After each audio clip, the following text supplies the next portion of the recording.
मुक्त नाही, गरीबाला मोकळीक नाही. तुमच्याच खिशातले पैसे काढायचे आणि तुम्हाला द्यायची, ह्याला जास्त बुद्धी लागत नाही. ह्याचं जरा चिंतन करा. आणि राष्ट्रवादी काँग्रेसने एक जाहीरनामा काढलेला आहे.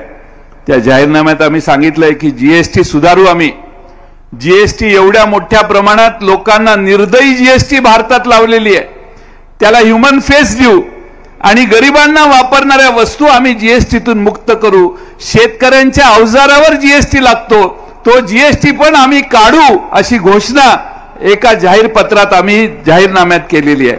त्यामुळे तुम्ही आज कुठलंही टार्पोलिन खरेदी केलं शेतीसाठी, ट्रॅक्टर केला, कुठला नांगर खरेदी केला, तरी त्याच्यावर जीएसटी देऊन आपण घरी जातो. आमचं सरकार आलं तर तुम्हाला या सगळ्या प्रश्नातनं, जीएसटीच्या बंधनातनं मुक्त करण्याची शपथ ही राष्ट्रवादी काँग्रेसच्या वतीनं आम्ही सगळे तुम्हाला आज या ठिकाणी देतो. आमच्या गरीब घरातल्या महिला आहेत, गरीब घरातल्या महिलेला 1 लाख रुपये देण्याची व्यवस्था दरवर्षी करायची घोषणा आम्ही केलेली आहे. अंगणवाडीच्या आणि आशा वर्कर ज्या आहेत त्यांच्याकडून त्यांना जेवढे केंद्र सरकार आज पैसे देतो त्याच्या दुप्पट पैसे आमचं सरकार आल्यावर अंगणवाडीच्या सेविकांना आणि आमच्या सगळ्या आशा वर्करना द्यायचं. ही भूमिका आपण सगळ्यांनी लक्षात घेणं आवश्यक आहे. ही आमची भूमिका आहे. मी फार वेळ बोलत नाही, 2च मुद्दे फक्त सांगतो. एक म्हणजे आपल्या सगळ्यांना माहिती आहे की नाही माहित नाही, तुम्ही बँकेत ट्रान्झॅक्शन केलं की 18 पैसे 18 रुपये दर महिन्याला आपले कपात होतात. तुम्ही 2दा बँकेतनं पैसे काढले का 50 वेळा काढले तरी तुमच्याकडून 18 रुपये घेतले जातात महिन्याला. म्हणजे 18 रुपये गुणिले 12 रुपये 12 महिने एवढे तुमच्या अकाउंटवरून एसएमएसची सर्व्हिस म्हणून पैसे कपात होतात. स्टेट बँक ऑफ इंडियामध्ये 50 कोटी खाती आहेत. 50 कोटी खाती, 50 कोटी खाती गुणिले 18 रुपये गुणिले 12 रुपये एवढे पैसे स्टेट बँकेला कमवायला परवानगी या सरकारने दिली आहे. सेवा आपलेच पैसे आपल्यातूनच कपात करतात सेवेच्या नावाखाली. या देशातल्या भारतीय बँकांना अशा अनेक सवलती दिलेल्या आहेत आणि म्हणून आज देशात वेगळ्या बँकांमध्ये 291 कोटी खाती आहेत. 291 कोटी.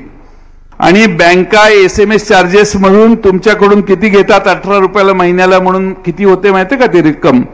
ही आपल्याला 216 रुपये वर्षाला होते. असे भारतीय बँका 62,856 कोटी भारतात गोळा करतात. 62,856. म्हणून मी मगाशी म्हणत होतो पवार साहेबांनी जी कर्जमाफी दिली ती 72,000 कोटीची होती. ह्याच्यात जरा पैसे घातले आणि बँकांची ही सेवा बंद केली तर 70-80 हजार कोटी रुपये भारतातल्या शेतकरी जो संकटात आहे त्याला कर्जमाफी द्यायला कुणी यांचे हात बांधलेले नव्हते, पण बँकांची धन यांनी केली. आपल्याला मात्र मित्रांनो कुठल्याही परिस्थितीत त्यात काही आपला काही कुठं वाटा आहे अशी भानच भारतीय जनता पक्षाला नाही. तुम्ही मागच्या वेळी इथे एक आमदार निवडून दिला. शेवटचा मुद्दा सांगतो आणि तो लय भारी निघाला. पवार साहेबांनी मला येऊन त्या बाबांना सांगितलं आम्ही हर्षवर्धन देशमुख साहेबांना तिकीट द्यायचं म्हणत होतो. तो येऊन म्हटला की अमर काळे माझे जवळचे पाहुणे आहेत, अमर काळेंना तुम्ही तिकीट द्या, हर्षवर्धन भैयांच्या पेक्षा अमर काळेंना द्या. मला वाटलं तो आता आज स्टेजवर उभा असेल, बसलेला असेल. पण एकदा सत्तेची आणि पैशाची मस्ती चढली की माणसं कशी बाद होतात आयुष्यात राजकारणात, त्याचं तुमचा आमदार सगळ्यात उत्तम उदाहरण आहे. आता नरेशजी तुम्ही आणि हर्षवर्धनजी आमची विनंती आहे, तुम्ही दोघांनी मोकळ्या मनाने भारतीय जनता पक्षाचे इथं एक दिवे लावणारे होते, त्यांचा पराभव करण्यासाठी तुम्ही चांगली व्यवस्था केली, याबद्दल तुमचं अभिनंदन त्यावेळी आम्ही केलं होतं. आता ते भारतीय किसान सेलचे अध्यक्ष आहेत ना. इथं संत्र्यावर संकट आलेलं आहे, तोंडात नाही एक शब्द नाही. काल परवा अतिवृष्टी झाली, गव्हाचा प्रश्न तयार झालाय, संत्र्याचा झालाय, सगळ्या लिंबाच्या बागेचा झालाय, मोसंबीचा झालाय. कुणावरही भारतीय किसान मोर्चाच्या अध्यक्षाला बोलायला वेळ नाही, कारण आता बोलण्यासारखं त्यांच्याकडे काही नाही आहे, कारण भारतीय जनता पक्षाने शेतकऱ्यांकडे पूर्ण दुर्लक्ष केलंय. आणि म्हणून माझी स्वतःची खात्री आहे की अमर काळे हे प्रचंड मताने उद्याच्या निवडणुकीत विजयी होतील. आणि मला खात्री आहे की तुम्ही सगळे ताकदीनं एका नव्या उमद्या नेत्याला दिल्लीमध्ये पाठवा आणि हे सगळे प्रश्न धसाला लावण्याचं काम करा, एवढाच विश्वास मी या ठिकाणी बाळगतो. काल परवा नांदेडला मोदी साहेबांची एक काल सभा झाली. त्या सभेत त्यांनी सांगितलं की काँग्रेस ही विकास विरोधी भिंत आहे. मी टीव्हीवर बघितलं, काँग्रेस ही विकास विरोधी भिंत आहे. त्या भिंतीच्या सगळ्या विटा त्यांच्या बाजूला बसलेल्या होत्या. काल नांदेडच्या स्टेजवर ज्या नांदेडला आणि मराठवाड्याला शंकरराव चव्हाणांनी विकासाचं दार उघडलं आणि विकास नेला, ज्या विलासराव देशमुखांनी नांदेड मराठवाड्यात सेवा अतिशय उत्तम करून 2 मुख्यमंत्र्यांनी न्याय दिला, त्यात तिसरे मुख्यमंत्री म्हणून आमचे अशोकराव पण मुख्यमंत्री झाले, अनेक कामं केली. आज या तिन्ही मुख्यमंत्र्यांनी केलेल्या कामावर पाणी टाकण्याचं काम नरेंद्र मोदींनी केलं. त्यातले एक मुख्यमंत्री स्टेजवर हयात असताना, शेजारी बसलेले असताना, पण तरी देखील आमचे अशोकराव चव्हाण टाळ्या मारत होते.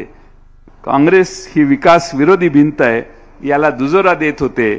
म्हणजे सगळंच गुंडाळून काहीही मनात न ठेवता काही लोक आमच्यातनं पलीकडे गेले आहेत, नेते पलीकडे गेले आहेत, पण पवार साहेबांच्या मागे महाराष्ट्रातली जनता ठिकठिकाणी ठामपणानं आहे. आणि आज महाराष्ट्रात पवार साहेब जिथं जिथं जात आहेत तिथं प्रचंड मोठा झंझावात त्यांच्याकडे आहे. आणि मी वय सांगितलं तर मला ते रागवतील म्हणून मी वयाचा उल्लेख करत नाही, पण या काळात देखील पवार साहेब दिवसाला 4-4 ठिकाणी सभा घेत आहेत. 55 ते 60 सभा फक्त आमच्या राष्ट्रवादीच्या उमेदवारांसाठी त्यांनी राखीव ठेवल्या आहेत. काँग्रेस आणि शिवसेनेच्या वेगळ्या सभा आहेत. एवढा प्रचंड मेहनत करणारा नेता भारतात आजपर्यंत झाला नाही. आणि त्या नेत्याच्या नेतृत्वाखाली आम्ही तुमच्या दारात आलोय. आमच्या अमर काळेंना प्रचंड विजयी करा म्हणून तुतारी आमच्या चिन्हावर आपण शिक्का मारा, बटन दाबा आणि अमर काळेंना तुमच्या सगळ्यांची सेवा करायची संधी द्या. अनिल बाबू देशमुख इथं ठाम मांडून आहेत. मला खात्री आहे की हर्षवर्धनजी, नरेशजी, आपण सगळेच ताकदीनं या मतदारसंघात मोठा मताधिक्य त्यांना द्याल आणि विजयी कराल अशी माझी खात्री या ठिकाणी व्यक्त करतो आणि माझे 2 शब्द पूर्ण करतो. धन्यवाद. धन्यवाद जयंत पाटील साहेब.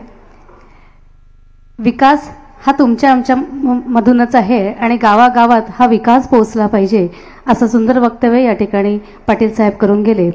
आणि यानंतर मी आमंत्रित करते हर्षवर्धन देशमुख साहेब यांना. मुळातच ज्यांच्या नावात हर्ष आणि वर्धन आहे, हर्ष म्हणजे आनंद आणि वर्धन म्हणजे विकास, आपल्या विकासातून गावागावातल्या प्रत्येक तळागाळातल्या माणसाला आनंद देणारे हर्षवर्धन देशमुख श्री शिवाजी शिक्षण संस्थेचे